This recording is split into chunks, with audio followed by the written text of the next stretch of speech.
So Islam Makhachev, Dustin Poirier, there's so much to unpack here. This was a great fight. I mean, Dustin certainly had his moments.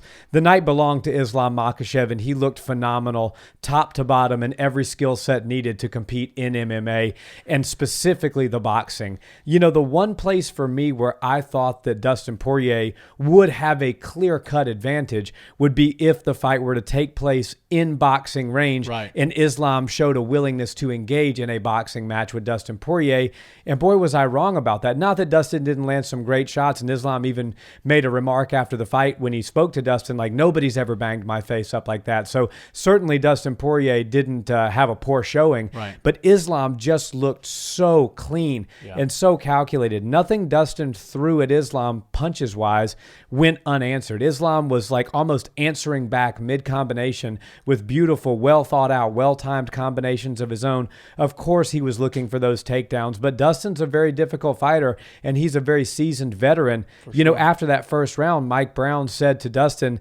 that takedown was way too easy for him. You have to keep your back off the cage if you want to win this fight, and Dustin did a great job of making that adjustment, and he really did keep his back off the cage for the remainder of the fight, and he kept it in the center, which really opened up some interesting things for me, namely the tie clinch. Islam Makhachev showed that his depth of skill and ability in the tie clinch, and I think he was using that largely to keep Dustin close and look for those body locks and look for those close singles and stuff like that.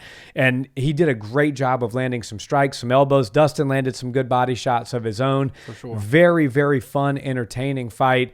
And then that final takedown sequence that Islam landed to, you know, secure the submission, we can't brush over that. No. That was a beautiful single leg that Dustin defended almost as beautifully. And then Islam just switched to that ankle low single, you know, misdirected, moved the momentum where Dustin didn't have a base. I'd have to ask DC what the name of that I'm not even sure the name of that technique, but it was beautiful. It was almost, I want to say ankle pick, but it was not an ankle pick, but it was not a single leg either. So it was just a beautiful, well-timed takedown that was perfect. So I want to get your technical perspective on what you think Islam did to be so successful in that fight, you know, what you saw out of him that maybe we hadn't seen to date. And, you know, did this fight, you know, Khabib made a point that this fight, this type of fight is going to make Islam a way better fighter than he was before he shared the octagon with Dustin Poirier. So just get your thoughts on that and see if you agree with that assessment. Well, I agree with Khabib right there for sure. That was the type of war that you need. And look, Islam Makhachev hasn't had an easy road, but a lot of people like to look at his schedule, and just because they aren't the biggest names in the 155 division on his rise to the belt doesn't mean that he didn't have a very difficult road up there. And then, of course, with Volkanovski stepping up and then coming up a weight class, people were like starting to, you know, shrug their shoulders at Islam, like, let's see you defend against the lightweight. Well, there's no more real lightweight on the planet than Dustin Poirier. He's the #1 contender and has been. Insert Dustin Poirier in any title fight over the last like 5 years, and you'd be right to do so. So I think Islam really did need this, not only to prove to the fans and to the masses that he's for sure one of the most dominant fighters in the UFC, but for himself too. Like, guys, put a little respect on my name. Volkanovski was a great fighter. Just because he fights in a weight class lower than me doesn't mean that wasn't tough opposition. And obviously in the first fight, he gave him all he could handle. Yeah, it was a very competitive fight. And Dustin, you know, everybody knew the writing was on the wall. This is going to be my last title opportunity. If I don't get my hand raised in this one, I'm probably never going to touch undisputed. And I love that was the pressure that was on him. But then the odds makers had this at 4-1. Some people even had it up to 6-1 favorite for Islam, which if you see that and anybody else is on the docket that's not Dustin Poirier, you can basically just wash your hands with it and you understand this is going to be a blowout. It's not going to be competitive. Even though Dustin was 4 or 5 or 6-1 underdog against Islam, he still had a chance, and not just a puncher's chance. A lot of people thought he really did have a good chance at winning this fight, and I think a lot of people were on the same thought process of you, where if it goes into boxing range, we have to assume Dustin, who has had some of the best boxing in all of MMA, certainly in the UFC, if he's able to get into that range and keep Islam there long enough, keep him engaged in the boxing, he might be able to find some more success and then eventually find the big shot. But man, Islam looked buttoned up top to bottom. And we've talked a lot on this podcast and a lot on this channel about how good Islam and the rest of the guys out of Team Khabib striking is getting. I mean, people looked at Khabib back in the day as like, oh, he's not really the greatest striker in the world, but just avoid the takedowns. Islam is a complete fighter, and Khabib was too, but Islam really knows how to strike well. And I believe his willingness to engage in the striking, though it probably gives Khabib a little bit of heartburn when he's sitting in the corner, because he's like, just take him down, just do what you do best. Islam was willing to engage. I think he did want to beat Dustin Poirier at what Dustin does best, not just go out there and find a mismatch in a position or something that he excels at that Dustin maybe hasn't been as good at. He came out there, he exchanged on the feet with Dustin a lot.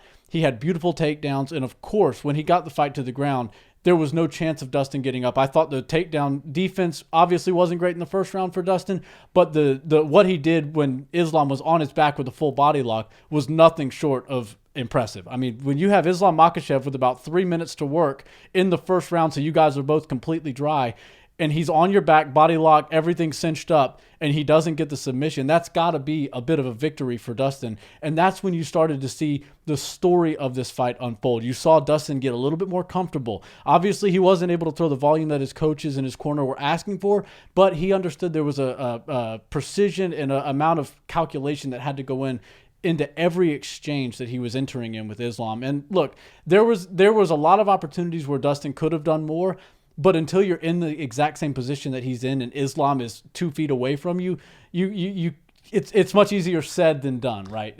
Dustin can't just throw reckless abandon at Islam and expect to get his hand raised. He had to be calculated and smart, and I think he lasted in this fight all the way into the 5th round because he was calculated. Now Islam came out with a full set of skills on the ground and a full set of skills on the feet that were just too much for Dustin to handle. But as far as a title shot, that was as competitive of a fight as I've seen in a while at lightweight, certainly against Islam. And Dustin Poirier, whether it's his last fight or not, he proved to me and to everybody else that he definitely is the #1 contender at lightweight. Well, yeah, you put Dustin Poirier in there with any top 5 contender right now, and he just showed us against Benoit Saint Denis not that long ago that he's right there in the top 5, probably top 1 or 2. And judging off of that performance against Makhachev, I think that's a pretty safe assessment to make. For sure. One thing in the first round that really stood out to me was when Islam got that first takedown. It was just so effortless, so beautiful. Yeah. But Dustin did a phenomenal job of calculated defense, allowing himself to work slowly out of the bad positions. Islam was working some submission attempts, and Dustin was able to transition properly. And the only thing that bested Dustin's transitions were Islam's counters to the transition. Right. So it reminded me almost of, not quite as spastic, but the Khamzat Chimaev-Kevin Holland fight, where Kevin was doing everything right. He was doing the Granby rolls. He was fighting out of position. He was shrimping and bridging and turning and everything that he could possibly do. Khamzat just had an answer to all of had a counter to all of the techniques that Kevin Holland was using. Right. Same thing can be said for Islam Makhachev. Dustin Poirier was very defensively sound.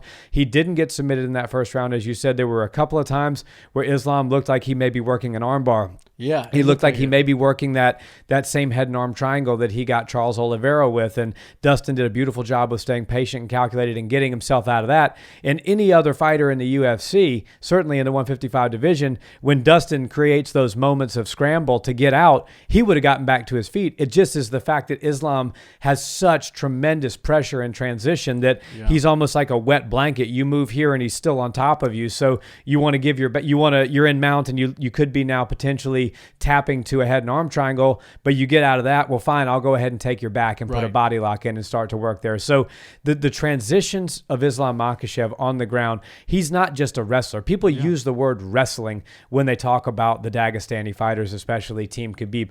They're not wrestlers. Yes, they do have great wrestling technique. For sure. These guys are great MMA grapplers. Yes. There's no submissions in wrestling. Right. So you see Islam doing, transitioning to the back, the body lock, the body triangles, the head and arm triangles that he's landing on Charles Oliveira, the beautiful Darce choke that he ended up finishing Dustin Poirier with. Those are all techniques that he possesses, including great Muay Thai clinch work from the standing position that leads to body locks, that leads to misdirection, that gets takedowns. His takedown game and submission game is so buttoned up top to bottom that it's scary. And then when you couple on top of that the fact that he outboxed Dustin, if before this video, or before this fight rather, if I would have asked you name your top 5 best boxers in the UFC, you would be hard-pressed not to put Dustin Poirier in that list of top 5. Right. And if you made a list without Dustin Poirier in it, somebody would probably call you a casual. Right. So what do you say when Islam Makhachev gets in there and outboxes Dustin Poirier? Is Islam Makhachev a top 5 boxer in the UFC? Because we know he's probably the best grappler. Right. So now if he's a top 5 boxer, that's a real scary thing. Very scary. And, for me, it's mixed martial arts is the great equalizer, because you can be a great boxer and get outboxed. You can be a great grappler or a great wrestler and get out wrestled. And I mean, the switch, just think about the switch that Dustin hit in about the 3rd round or whatever. Islam had him up against the cage in some scary situations, and he was able to make that beautiful switch. It looked like he was a Dagestani wrestler. Yeah. So anything can happen in MMA, and that's why we love the sport so much. It's ever changing, and just because you come in with a skill set that on paper and even if you look at history would work against the guy that you're going against, sometimes it's oil and water. It doesn't mix, and you can't find the same openings that you might have found in your last opponent or your last 10 opponents. And so I think Islam Makhachev, of course, nobody's gonna put him on the top 5 boxers list just because of the nature of his full skill set, right? He's so good everywhere that he doesn't have to rely on his boxing, and he's not going to rack up the knockout finishes that Dustin has. Or Max Holloway. He's not going to get the same sort of stats, so he's not going to get the same sort of credit. But when you look at his boxing skills against Dustin Poirier, that's the most recent fight that we've had in the entire UFC. And it was very much on display that he's a high-level boxer. He's not afraid to throw the kicks. Obviously, he loves to take the fight to the ground and look for his finish, and he's getting very good. He's not a decision guy anymore. He's very much a finisher. A lot of them are coming from submissions, but it's not a boring type of grappling. He's doing fun, exciting grappling, beautiful takedowns, great body locks, all this great cage work that looks really good. It doesn't bore the fans, the casuals out there that want to see him just stand up. I think that all of that is really, really important for Islam to just continue growing his legacy. And if he's able to do more performances like he did against Dustin Poirier, against the next 3 or 4 155ers at the top of the division, whoever he gets the next title shots against him, people are going to start to put his name in there with the greatest lightweights of all time. And he's only a couple fights away from that. And performance-wise and skill-wise, I'd say he's already there. But he does have a little bit more to prove as far as strength of schedule once he has the belt. But everything he did looks so good. I love that you brought up the clinch earlier, and I wanted to talk about that because his ability, I think power is a real thing, and strength that Islam possesses at that 155 division. I think he's much stronger than most of the guys that he goes against. And when you saw him breaking the posture of Dustin Poirier with that plum, we have a beautiful technique that I saw Islam implementing a little bit. And if you try to pull a man's head down straight from a tie plum position, if you try to pull it straight down, you're not going to beat it because he's using all of his back muscles and he's hipping into you. It's very difficult. I'm sure you remember this. Crew Bob Perez, he's one of the best coaches in all of MMA, and he's very decorated as far as Thai defense and offense. And what they do is just a slight adjustment where they almost hook your head. They take your head, take your head in a question mark position and then pull you down. And that's how he was able to get Dustin's head down in those clinch positions. He found a couple of sneaky knees that actually wound up landing on Dustin's face. Of course, Dustin's a tough guy and he was going to fight through whatever adversity was thrown at him.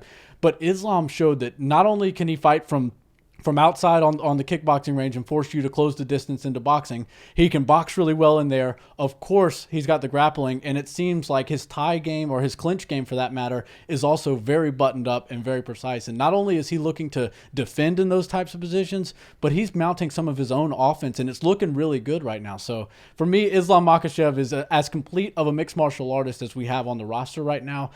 I don't really see anybody beating him or giving him a whole lot of trouble after seeing how bad he beat Dustin Poirier. Dustin had his moments for sure, but if it went to the judges, I was never doubting for a second that Islam was going to get his hand raised. He was out punching him, he was out kicking him, and then of course with all the grappling and ground control, the fight's going to go in Islam's direction. But for me, Islam Makhachev is as hard of a fight as you can draw in the entire UFC, and I don't see anybody at the top of 155 making it any more difficult than Dustin did. No doubt about that, and at 32, he's squarely in his prime. So we got young. a fun few years ahead of us. Oh, absolutely.